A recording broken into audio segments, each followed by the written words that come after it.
اس کائنات کی سب سے ایلیٹ چیز ایمان ہے، جس کے اوپر ہمیشہ کی کامیابیوں اور ناکامیوں کا فیصلہ ہونے والا ہے. تو آپ کیا سمجھتے ہیں کہ آپ کو یہ راہ چلتے فٹ پاتھ پہ گری پڑی مل جائے گی؟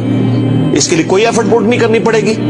اور دنیا میں جس چیز کی منفعت چند سالوں کے لیے ہو وہ بھی اتنی ایفرٹ پٹ کرنے کے بعد ملتی ہے، اور جس سے ہمیشہ کی کامیابیاں آپ کا مقدر ہونے والی ہیں، آپ سمجھتے ہیں کہ وہ آپ کو چنگیجی لگ جائے گی، مفت میں مل جائے گی؟ نہیں، ناٹ ایٹ آل.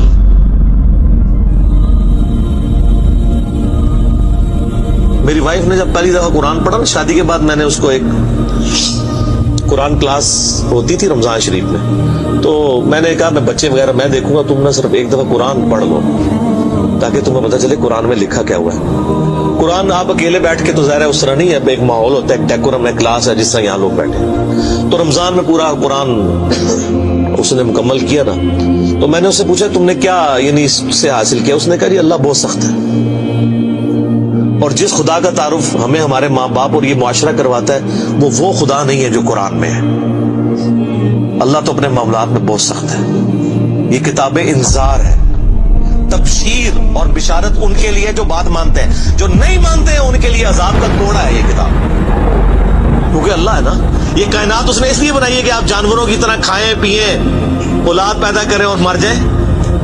انسان کو اس نے اپنے لیے پیدا کیا ہے، پوری کائنات انسان کے لیے اور انسان کو اپنے لیے. وما خلقت الجن والانس الا ليعبدون.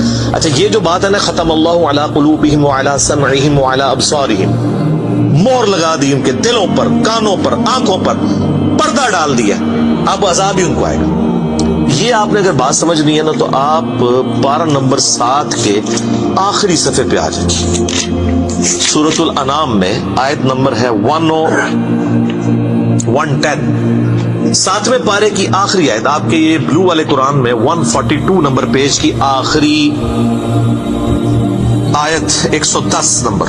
وَنُقَلِّبُ أَفْئِدَتَهُمْ وَأَبْصَارُهُمْ، ہم پھیر دیتے ہیں ان کے دلوں کو اور ان کی آنکھوں کو، عقل اور ان کی آنکھوں کو، کہ وہ حق بات قبول نہ کریں.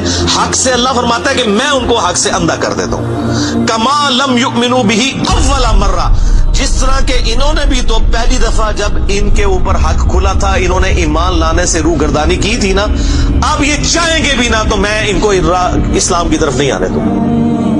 وَنَذَرُهُمْ فِي طُغْيَانِهِمْ يَعْمَهُونَ، اور میں ان کو چھوڑ دوں گا اپنی سرکشی میں بھٹکتے پھرے. وَلَوْ أَنَّنَا نَزَّلْنَا إِلَيْهِمُ الْمَلَائِكَةَ، اور اب اگر فرشتے بھی ان کے سامنے نازل ہوں، وَكَلَّمَهُمُ الْمَوْتَى، اور مردے قبروں سے نکل کے ان کے ساتھ بات کرنا شروع کر دیں. وَحَشَرْنَا عَلَيْهِمْ كُلَّ شَيْءٍ قُبُلًا، اور ہر چیز جن کا ان سے وعدہ کیا تھا ان کی آنکھوں کے سامنے آ جائے، قیامت بھی، عذاب بھی، سب کچھ بھی. مَا كَانُوا لِيُؤْمِنُوا، پھر بھی ایمان نہیں لے کے. یہ ہے سر کتابوں کا خدا. یہ نانی اماں، دادی اماں اور ماما نہیں ہے، یہ اللہ ہے. کتنی سختی ہے کہ فرشتے بھی.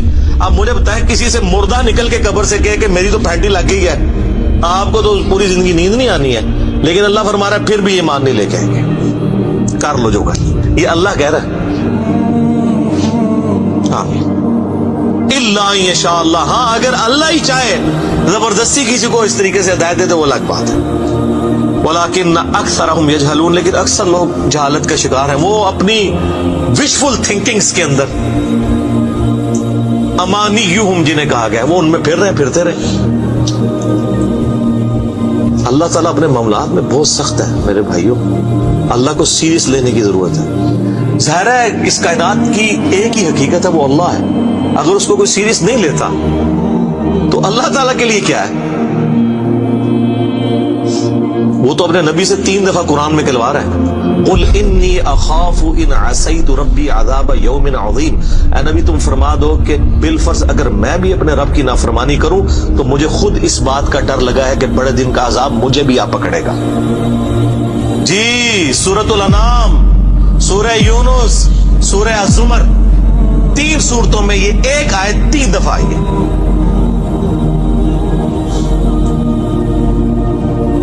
اب مجھے بتائیں جو آپ کو کہتے ہیں جناب ہم بخشوا لیں گے، ہم اپنے مریدوں کو لے جائیں گے اور تو کھنگن نہیں دینا کسی نے ہوتے.